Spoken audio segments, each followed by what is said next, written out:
Hi,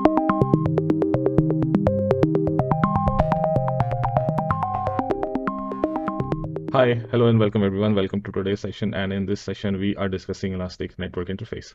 So to get started, let's have a brief background of what Elastic Network Interface does and what is a real world example that can help you relate to the Elastic Network Interface and its working. So for those who are new to the concept of computer network or networking, no need to worry. I will start right at the basics before deep diving into the Elastic Network Interface concept. So to get started, let's have a look at what we are covering in this session. So we will look at what is an ENI and what it does. We will check out the real world examples before we deep dive into the detail. We will look at the key features of ENI. We'll have a look at the use case scenarios. We will have a look at the best practices and also we'll have a look at the do's and don'ts when using an ENI. We'll then follow it with a lab session wherein I will use AWS Console to create the ENI and perform various functions on the ENI, like attaching it to an instance or detaching it from an instance, or for that matter, attaching a secondary ENI to an instance and seeing how to create a setup wherein we can create a redundancy for the network traffic being routed to a particular instance, and some other examples. But we'll not leave it there. We'll also have a look at ways to create an ENI using AWS CLI commands. Okay, so let's get started and let's try to draw some real world example to draw some analogy of the functioning of Elastic Network Interface with some real world examples. And you know that in your real world scenario, when you are working with computing devices, you require some kind of a connectivity or a networking capability for your computing devices so that you could interact with the outside world. When I say outside world, I'm referring to network like LAN or WAN. When I say LAN, I mean typically you can think of your office network, or when I say WAN, you could typically think of the internet or the World Wide Web. So how do you get these capabilities on your computing devices via a piece of hardware that we call a network interface card? Now, you must have been using Ethernet cables and plugging it into some kind of a port at the back of your desktop or in your laptop. So you put it in, put or plug those Ethernet cable in these kind of ports. But what essentially supports that interfacing with your actual hardware unit on the motherboards is this kind of a hardware which we call the network interface card. Now, this network interface card exists in various forms, like now with the advent of technology, we have Wi-Fi also as a popular choice to connect to the networks. So we have similar NIC cards, Wi-Fi enabled NIC cards that are available. So now let's think in terms of a physical server that is in a data center, and for which again our data link would be required. And that data link is provided by a wired connection through a similar kind of a port and a similar kind of a card, but obviously those cards would be a little more performant cards in terms that it can handle much more gigabit of data transfer and higher traffics.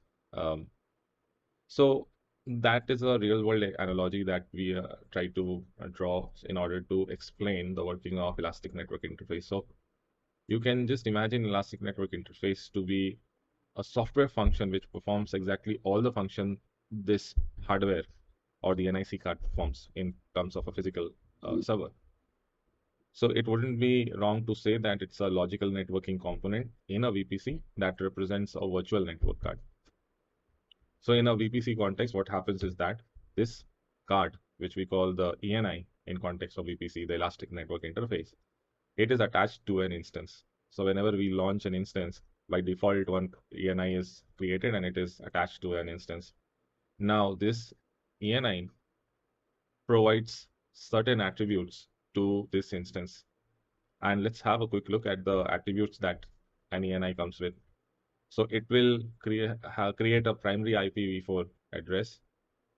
And so what it would mean is that whatever primary IPv4 address you attach to an ENI, that in essence becomes the IP for the private IP for the, or the primary IPv4 for the instance in turn.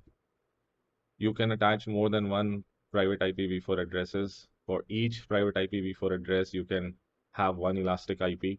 You could have one public IPv4 address independent of any private IPv4 address. Then you could have IPv6 also supported on the ENI, and you could have more than one IPv6 addresses as well. Then you can attach security groups to your ENI, and you could attach more than one security group again to your ENI. And then ENI also provides a MAC address because it performs a similar function of a physical NIC card, and basically NIC card would give that identity or the MAC address to the underlying hardware. So similarly, ENI also provides a MAC address that provides some identity to the underlying virtual hardware or the virtual machine or the instance that or any appliance that it is getting attached to. Then there is a flag that is called source destination check flag, and by default it is set to true, but it can be disabled in certain scenarios where you want to use your instance as a security appliance, or for that matter, network address translation or firewalls or similar kind of scenarios. One more important attribute or function that Elastic Network Interface provides is IP monitoring. So you could enable the VPC flow logs, and what that would do is that it will enable all the log for traffic coming in and out of the ENI, and you could use AWS CloudWatch to have visibility on those logs.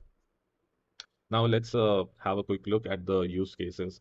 So one use case is that it can be used for creating a management network. So for example, primary ENI, all the public IP, public traffic is being routed via the primary ENI. And then your backend team is asking for some kind of a mechanism to either do a RDP or do SSH into your instance. But your InfoSec team is not in favor of allowing those ports to be opened in the same security group or by the same ENI. So what you could do is you can create another ENI in a separate, maybe availability, not availability, but in another subnet, and you could attach another security group where you only allow those ports for SSH and RDP, and also um, zero down to only those CIDR blocks or those individual IP addresses which your backend team is going to use to access your systems. So that way you can create a separate management network for your appliances. Secondly, you can, as I mentioned, you can set up security appliances in your VPC. Then you can create dual home instances, which means that your instances could have IPv4 as well as v6 addresses. You could create a low budget, high available solutions. High availability means like we can provide some level of redundancy or a failover with implementation of secondary ENIs. And we'll see that in a later example when we jump to the lab section of our video. So each instance in your VPC has a default interface that assigns a private IPv4 address from the IPv4 address range of your VPC or the CIDR block uh, from the subnet, we may say so. So please remember this point that if you are talking about the ENIs, the IP address, whichever is getting associated either manually or automatically, it will always fall in the CIDR block of the subnet, and ultimately the CIDR block whichever has been assigned to the VPC, and it will never be outside of that range. You cannot detach the primary ENI from an instance, and this can be done only in one scenario wherein you have enabled, say, the termination protection, and then you terminate for termination protection for the ENI, and then you terminate the instance. In that case, the ENI gets detached from the instance because the instance is destroyed and the ENI remains back. But in general case, if termination protection is not on, the primary ENI gets destroyed alongside the instance. Now you can have security group attached to an ENI, not to an instance. With this approach, you can have multiple routes to the same instance with different security configurations. This is an important point to be noted. Whether it is an IP or whether it is a security group, somehow at times we assume that these are an association to the instance, but that's not the case. Both ENI, both IP and security groups are basically attributes associated to an ENI. So that is an important point to be remembered. Now you can create additional secondary ENIs to an instance, but ENI should be created within the same availability zone of the EC2 instance that you are trying to attach your secondary ENI. And the number of network instances, sorry, the ENI instances that you can attach to a particular instance depends on the instance type or the instance family. So this is again an important point to be noted. You can create network interface. You can attach it to an instance, detach from the instance and attach it to another instance within the same availability zone. And a network interface attribute, all of it will be attached or detached from an instance and again reattached to another instance to whichever like finally you are associating that ENI to. So suppose if originally there was an instance A to which you had a primary IP attached. Now, once you detach the ENI and attach it to another instance, that IP and that security configuration now is an implementation on the instance B to which you have attached that particular ENI. And also, hence, the traffic flow is also now redirected to the new instance to which you have attached this ENI, that as stated. Now, we will move on to our lab section. And in the very first lab, what we will see is that we'll create a ENI from scratch. And we are not talking about an ENI that is created by default alongside an instance. So for this, first we'll log into our console. We'll go to the network interface section. And from there, we'll click on create. We will define the subnet where we want to create the ENI. Then we will select a security group. And then we will click on create network interface. And that would lead to a network interface. And once inside the console, we'll then move further to have a look at the various attributes that the instance or the ENI would be created with. Okay, so hello and welcome to the lab session. And in this lab, the very first exercise that we are going to perform is that we'll create a ENI right from scratch. And we'll go through the attributes of that particular ENI. We'll see all the actions that we can perform on this particular ENI. So to get started, let us move to EC2 section and then scroll down on the navigation panel to network interfaces. Now you can see here that I do not have any interfaces. That is also because I do not have any instance also running. So none of the primary ENIs are created yet for any of the instances. Hence, it is green. So let's get started by clicking on create network interface. Let me give some name to this ENI. So I'll call it Tech Hub Demo ENI 1. Okay, sounds good. Now, the second most important thing to remember is that we'll have to associate a subnet to this particular ENI. And for that matter, I'll just go for US East 1A. I'm already operating in North Virginia region, as you can see here. Now, when it comes to the private IPv4 address, either you could auto assign, or if you want to have a custom IP, you can like click on custom IP and specify the particular IP you want to associate. And remember, when we are associating, in case of a custom IPv4 that we are associating, we have to keep in mind that the IP that we want to associate should fall in the CIDR block of that particular VPC or that particular subnet within which you are trying to launch. Because as we discussed earlier in our IP addressing section, if you have not gone through that video, I'll provide the link here on the top. You can go and follow that video. But the CIDR block that is assigned to a subnet is basically a subset of the CIDR that is associated with the VPC. So when you are assigning a IP address manually to an ENI, it should belong or it should fall in the IP range of the CIDR block that is associated with the subnet. So moving back to our ENI dashboard. So I'll leave it to auto assign for now. And then what I will do is that I will go down, and here is a security group option that we can associate. So it does not restrict you to only one security group. You could associate multiple security groups as well at a time. For the time being, what I'm doing is that I'm only associating HTTP and HTTPS access to this particular ENI, because this security group only allows HTTP and HTTPS traffic. Now for the tag, I'll just give some tag to it, and let me call it again Tech Hub Demo ENI 1. Okay, so that's it, and let's create this interface, and let's navigate through the properties of this particular interface that we have created. So you could see we have got a interface ID, then the subnet to which we have associated. So this was a default subnet that was created along with the default VPC.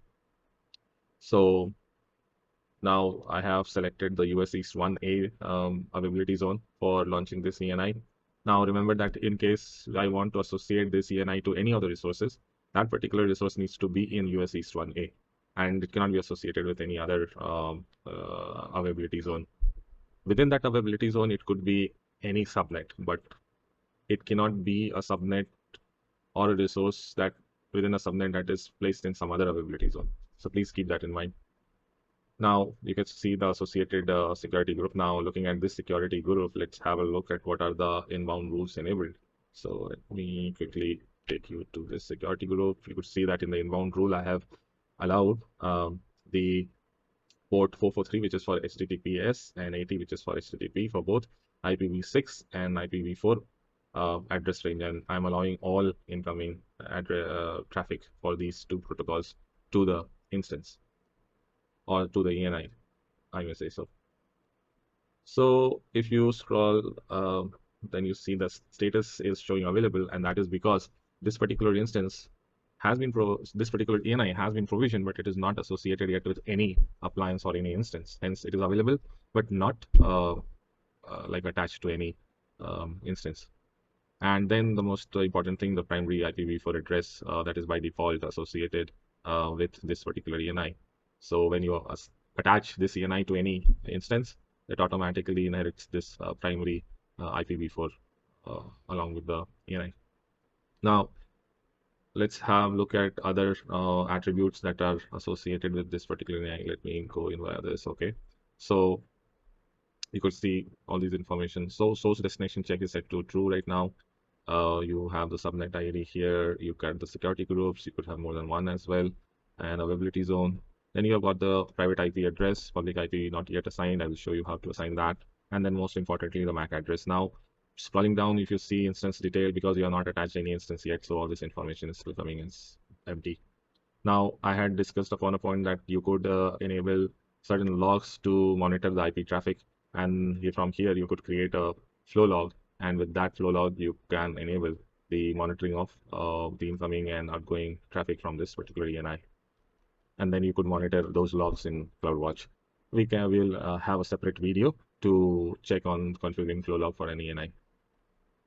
So now let's have a quick look at what all actions we can perform on this ENI that has been created. So I can attach this network interface to any instance, but right now in this availability zone, I do not have any instance running. Hence, you're getting this error. Otherwise, you will get a drop down through which you could select the instance to which you want to attach the ENI. The next action that can be performed is manage IP addresses. So if I select the ENI, I could assign multiple IPv4, private IPv4 addresses here, and I could, if I leave to auto assign and save, that address will get attached. Then the other action that can be performed is associate elastic IP address. So for example, I already have an elastic IP address in my pool, which is showing up here in the dropdown, and I can associate it with the IPv4 address. Okay, and I can click on associate. And now if you look at here, now I've got a public IPv4 address also associated with this ENI. Moving on, we can disassociate the address also, which like we have address right now. So we can disassociate this as well. So you can see that now if I refresh this page, you could see that public IPv4 is gone. Now I can change the security groups. I can add or remove security groups on the fly. Suppose if I'm adding SSH access as well, add the security group and save. And now you could see, let me refresh again. You can see that multiple security groups are now attached to this particular ENI. Now, apart from that, I told you we can change the flag to enable disable in the use cases wherein like you are running certain appliances or security appliances, specifically like um, a firewall or other appliances like security appliance, or for example a network address translation instance. In those cases you could set to disable for the functioning of those appliances to work properly. Then we can manage tags, we can manage prefixes. I mean, all these are not that important, so we can skip this right now. So this is all that you can do and perform with the ENIs that you create. Now, in order to move forward in the next set of exercise, what I'll do is I'll launch an instance and I'll show you the primary ENI that is by default created whenever we create a instance. Okay, so now that we have seen how to create an ENI from scratch, I will now launch a EC2 instance to show you how a EC2 instance, when getting launched, it creates a default ENI and it attaches that ENI as a primary ENI. So we'll just have a quick visibility on this default ENI that is created. So let me launch this instance. I will be selecting the Amazon AMI, the Linux AMI from Amazon. And then let me select the T2 micro in instance family, and then in the configuration details for the network, we will use the default VPC that is created, and then from the default subnets that are created, I am selecting US East 1A. Okay. Now coming on to the next configuration, it is around the public IP. So public IP, I can explicitly enable or disable. I will keep it to enabled, or maybe I can leave it to default, which is enabled as per the subnet setting. Now coming down, you can see here that this is the network interface section of the ENI. So what it says is that it is going to create a new network interface and it will name it as ETH0. So this will be the default ENI, the primary ENI that will be created and attached to the instance.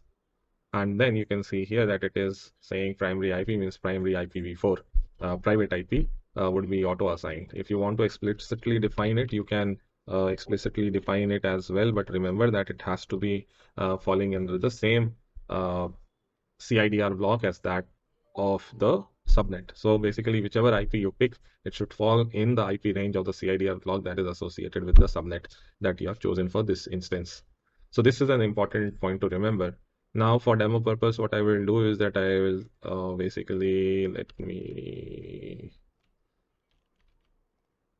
what I am doing here is that in the user data, I am actually applying certain commands. So basically this command would update the operating system, which is the Linux OS. Then I'm installing Apache server. I am starting the Apache server and I am enabling that service to be starting at every startup.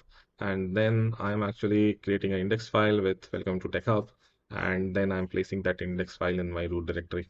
So that is all that I am doing. And what this would do is that when I use the public IP, which will be assigned as part of this configuration, I would be able to view welcome to TechHub page on the landing page for that particular IP. So we have discussed earlier as well, whether it is the IP or whether it is the security group, this is an association to the ENI and not to the instance. And we'll again see that in the further steps. So next, I will just skim through the default options. Okay, now coming on to the tag, let me give it a name, ENI 0. I'll come to the security group. I will select a security group. Remember, IP and security group, these are an association to an ENI and not the instance itself. So I have selected a security group that enables SSH and HTTP. So HTTP here, as you can see, is enabled for both IPv4 and IPv6 IP ranges. And then for the SSH, I'm restricting it to my IP address for security reasons. I'll just go click launch and that's it. I will select a key that I used earlier and just launch this instance. Now you can see that here there are no interfaces earlier, and if I refresh it, you can see that a network interface is automatically created alongside this instance. Now let me go back to EC2 dashboard, and if I click here, okay, instance state pending. Okay, so here it is in launching state, so it is getting initialized, but that doesn't stop us from seeing the properties of or this description of this instance. And as a result, here if you go to network interfaces, you see th0 that we saw there. So if you click here, you can see that this is the instance, sorry, the interface ID. And then you can see that there is a private IP address attached, as well as a public IP address attached. Now, I was emphasizing on the fact that IP address is an association to an ENI. So you can see here that the public IP address 163. Now 163 is available here attached to this particular instance. So you may assume that this IP is an IP for the instance. But basically this IP is basically an association to the interface, and hence this is actually inherited by the instance. So if I detach this ENI, this IP would be detached from this particular instance. So as you see here, let's move on to this ENI, and you can see the ENI here. You click here, we get all the details here. We have already seen security group, subnet ID, VPC ID. We have already seen private and public IP addresses, MAC addresses here. And then earlier when we were looking at the information below here regarding attachment, we were not getting anything in our previous exercise because we are not attached the ENI to any instance. But now when it is attached, you can see the instance ID to which it has been attached, the attachment status, and all the other relevant details are available here. So let us click here to go back to the instance to which it has been attached. Now, this is a public IP, so ideally this instance should be available from this public IP. And remember, we had run a few commands to set up our HTTP server there and deploy a HTML file with welcome to TechHub. Okay, so now here you can see that the HTML page that we had deployed using our HTTP server is getting served over this public IP, and that is also because in the security group we had enabled public access for port 80, which is the HTTP port, and in addition to that we had also enabled the port SSH for access over my IP that I whitelisted. So now let's check out the SSH access. So SSH, sorry. -I, then let's take the file name, and then the host name is here, same as the public IP. So you see -user host name. Okay, let's clear out the protocol from here, and that's it. And that should be connecting us into the instance. As you can see, we are inside of the instance. Just let us go and try to change something. cd/var/double/tml. So nano index file, and welcome to TechHub. And let's have h2. This is an ENI session h2 control X, and that's it. So now let's check this change here. Okay, so great. So here we can see that we have enabled the ENI, which provides us this interfacing from the outside world over internet. And basically this ENI 0 being attached to this particular instance, it's giving us the networking capability through which we can access the content of this served from this application server over this public facing IP. So the communication is not limited to only public facing IP. VPC to within VPC communications, like from instance to instance, also can be done using the private IPv4 address, as you can see here.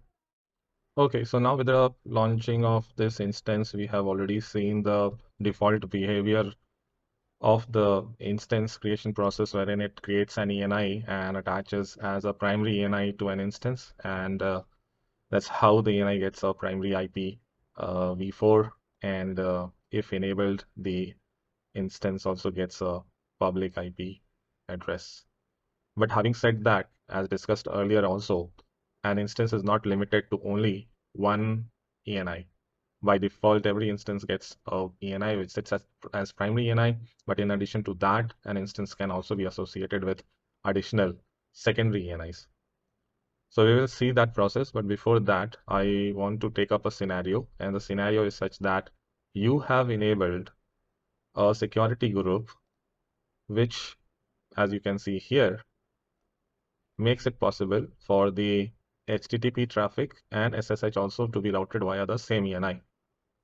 Now, for security and cybersecurity purpose or compliance purpose, your InfoSec team says that you cannot route the SSH traffic or the RDP traffic or any kind of management activities via the same ENI into the instance. So basically, what I need to do in that case is that I have to remove this SSH or attach another security group where SSH port is not enabled. So let me do that. I'll go to the instance that I had. And what I will do is that I'll go to actions, go to networking, change security group. So I had two options. One is to modify the security group to remove the SSH traffic from our SSH inbound rule from the security group. So I'm not doing that. Instead, what I'm doing is that I already have a security group which only allows HTTP and HTTPS traffic. So I'm just changing the security group for the instance. So as you can see here, now the security group that is attached to my instance that only allows HTTP and HTTPS traffic for IPv4 and IPv6 addresses. And what that would mean is that if I come here, I am able to access my content from that is being served from my web server. But if I go to the SSH uh, and try to log in via SSH into my instance, you can see that this is not working. I'll be getting a timed out session timed out issue or message here. Okay, so basically the SSH port is disabled in the security group now, and that's not allowing the SSH traffic into the instance. So as you can see here, connection timed out. Now in this scenario, what can be one solution is the secondary ENI. So what you can do is that in order to have that isolation of the public traffic and the management traffic, you could have two different ENIs routing traffic to the same instance, but in a different way. Let's first understand this use case with a slide. So as you can see here, we have a VPC. In that VPC, we have a US East 1A region. And in this region, I have a subnet. In that subnet, I have a security group to which my ENI is attached and which is attached to a instance. Now, through this instance, now only my public traffic is getting routed. Now, what I can do is that I can actually create one more subnet in the same availability zone. Remember, the ENI and instance, they both need to be in the same availability zone, but they can be in different subnets. So what I will do now is that I already have a primary ENI attached to my instance, which is serving public traffic, HTTP traffic, but I need some method to go into this instance for my maintenance or deployment or other kind of activities or management activities.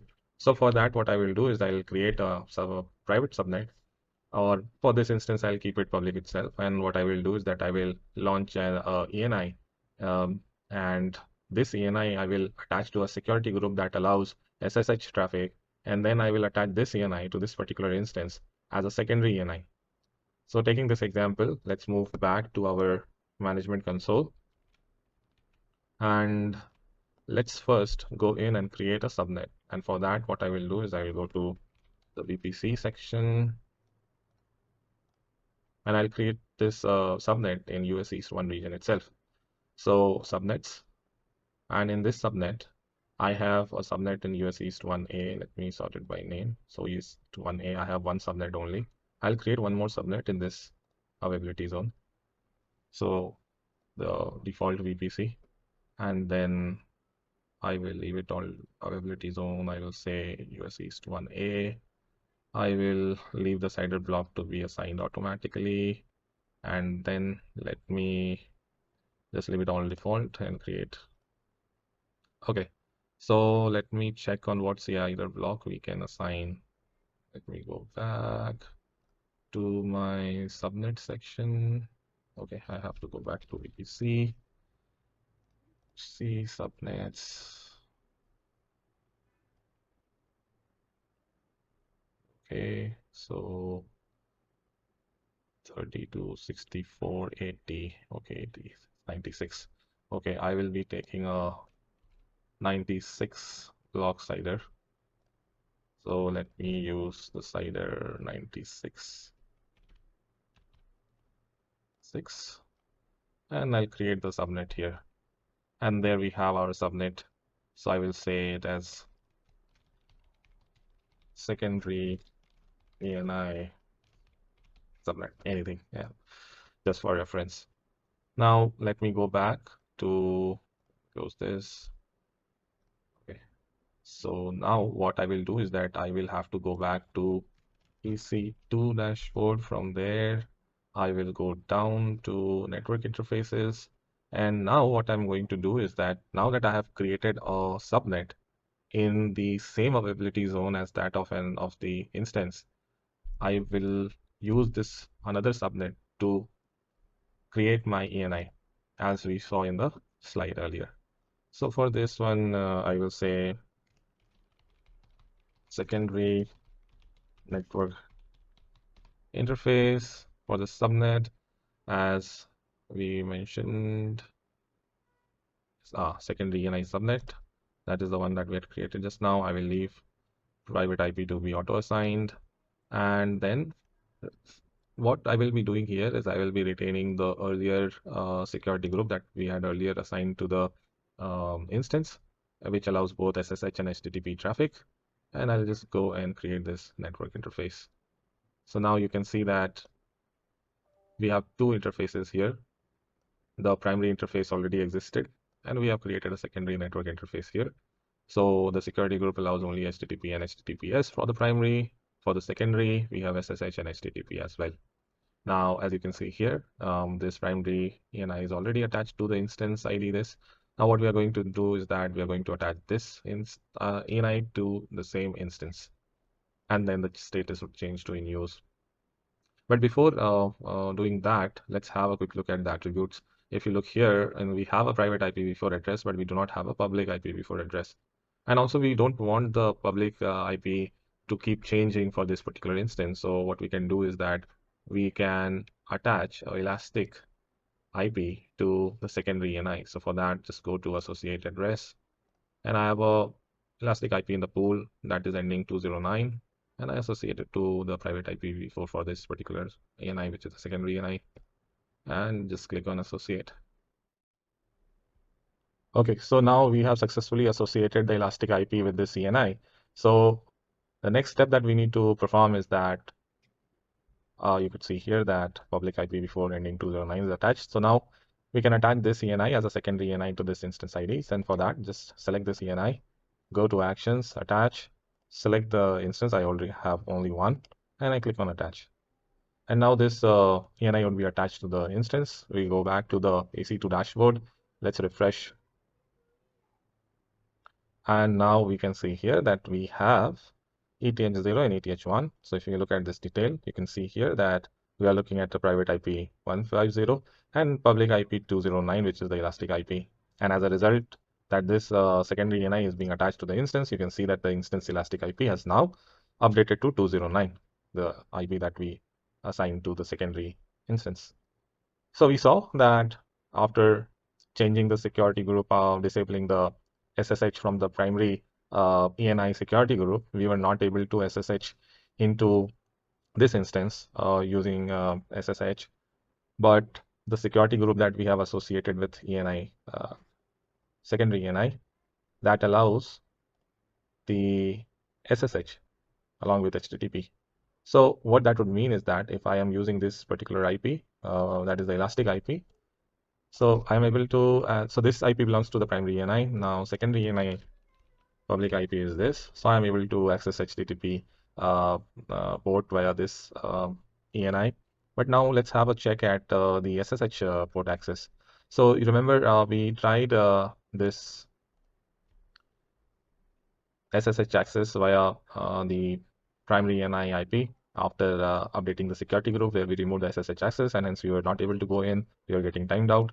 And now what we did, we launched a ENI in a different subnet and attached it to the instance, and we are now going to attempt the SSH, but this time via the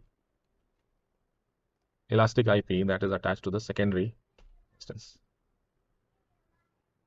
And as you can see here that now I am able to go inside of the instance, but remember this IP is attached to the secondary ENI.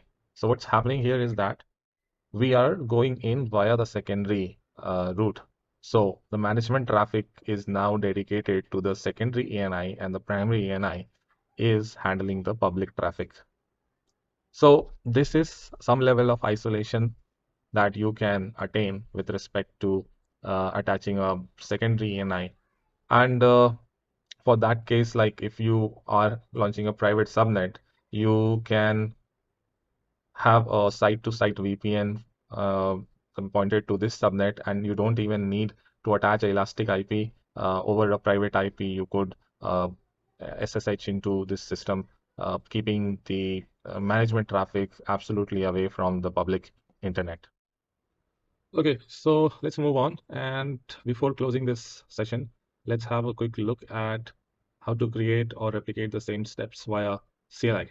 So I will not go too deep using the CLI. I will show you how to create ENI and then attach that ENI to this running instance via CLI.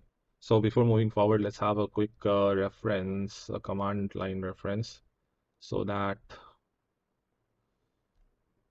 we can proceed with a good understanding. So first step would be to create a network interface. So we'll use this command, and now this command has various options and parameters here. So we'll be just using two sub commands, that is defining the groups, defining the description, and then we'll be defining the subnet ID. So apart from that, there are other options that you could use, like assigning the IP address and all that, but I will leave it as is, as if you leave the IP address blank, it means it auto assigns the address. Now, next step would involve attaching the created network interface to the device, and for that we'll need certain parameters like instance ID, we'll need the interface ID, and the other parameters are just optional, but these are the two parameters that we'll require. So what we'll do is that we'll keep those information handy. So I have the instance ID here, I can copy from here. Then subnet ID, I will be launching under US East 1A, so I can get the subnet ID from here, and then I would need the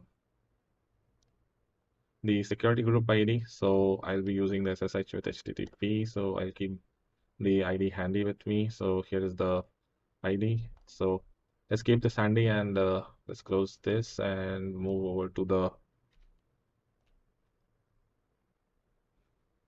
console. And I already have AWS CLI configured on my system, so I can show you AWS hyphen version. So I have AWS already configured. I have also configured my keys with the CLI. So AWS S3 LS. So I have these buckets that I have. So that shows that I have the CLI up and running, and it's all functioning fine. Now about creating the ENI. So let's start with it. So the first command is for creating the ENI. So AWS CLI create network interface, and the first option that we are going to have is description of the ENI defined. So we'll say tech hub, keep it this way, tech hub demo CLI ENI secondary. Okay, so this ENI that we'll be creating will be a secondary ENI that we'll be attaching to the running instance that I showed you right now. So the second option would be the security group. So this will be groups, and then I have to go back to fetch the security group ID. So let's take this, and here goes the security group ID, and then we would require the subnet ID. And for the subnet, let's go to the subnet. Okay, I want to launch it in US East 1A, the subnet. So let me take that subnet ID from here and paste it here. So I have the description, I have the group, security group, I have the subnet ID, I'm leaving IP address to be assigned by default, and that is all that I would require to get the ENI created. What went wrong? Oh, there was a mistake here.